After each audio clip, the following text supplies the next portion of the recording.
The Ballad of Buster Scruggs is the latest offering from the Coen brothers, a Netflix anthology movie consisting of short films set in the West. I'm on a bit of a Western high in recent times, having been soaked up in the world of Red Dead Redemption 2, and Buster Scruggs was a satisfactory hit of heroin for the time being. It's a good movie, not a great movie, nor a disappointing one. I like the fact that it was a Netflix movie, because I feel general audiences would have been a lot less forgiving if they went to the cinemas to see this and didn't watch it in the comfort of their own homes. The reason is that none of the individual shorts are particularly epic. There's no real high delivered by the picture, no real climax. It feels like the Coens chose to make the shorts that they otherwise wouldn't have been able to make due to a lack of funding.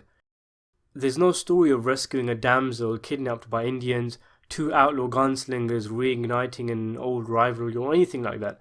Each story is pretty simple, accessible, loosely linked with one another, and in terms of thematic depth, I'd say it is a moderate film. It's lightweight Coen, but like I said, it feels like they utilized this opportunity where Netflix probably were all too eager to work with such established directors and just said, do whatever you want. And the Coens decided to make shorts they wanted to make, and not pander to what audiences might want to watch, which I think is a major reason why filmmakers will increasingly be drawn to Netflix despite the limited theatrical release opportunities. There's 6 shorts in total. The first is probably the most entertaining and accessible. Tim Blake Nelson plays the ever-smiling, wisecracking, over-elaborate speaking, fourth-wall-breaking PlayStation character who effortlessly takes out arrogant bad guys who are unfortunate to give him a reason. It's quite a cartoony segment with some nice over-the-top gun showboating and violence on display. It's very light, very funny, and does the complete opposite of setting the tone as the rest of the shorts are considerably slower. Maybe it should have been played in between two of the more serious segments to lighten the mood. The next one follows a bank robber who is going to be hanged until fate intervenes, only to find himself at the noose again. Next, we follow a guy looking for gold, a showman who carts around a limbless boy, a slightly more complex one involving a woman and a man's uncertain chance at romance, and it finishes with a slightly ghostly carriage ride full of 5 wildly different people. I liked them all. They felt like someone put their hand into a cauldron full of wildly different and varied short tales from the Wild West and pulled out 6 at random. All have their merits, and though none are truly great and would propel the Ballad of Buster Scruggs to an exceptional level, this is a good movie. In terms of blocking, shot composition and cinematography, as it's the Coens, it goes without saying the film looks top notch. There isn't a flaw among the actors nor the production design either. The second story was fun.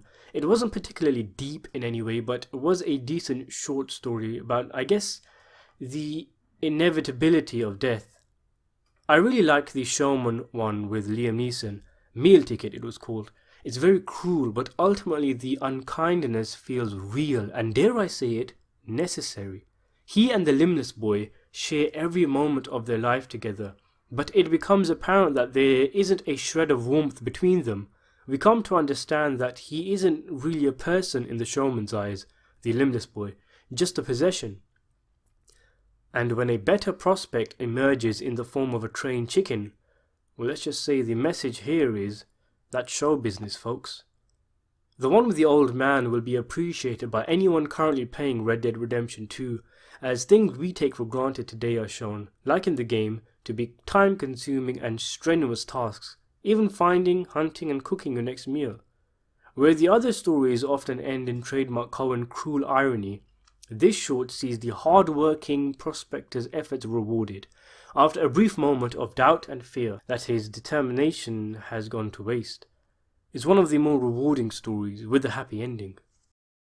The one with the girl and the guy in the caravan felt like a proper movie. It had proper narrative development like a feature film and has several characters, all of whom having some serious conflicting thoughts about choices they want to make. There's a neat little twist in the end that made quite a change from the usual conventions in Western films. And the last one was okay, but went on for quite a long time and lost its steam once you realised what it was all about. It really is just a collection of monologues from all the characters, with vague allusions to what it means to be a person and kinds of people that exist and all that. Overall, this was an entertaining and fulfilling anthology movie of minor western stories. I give it a 7 out of 10.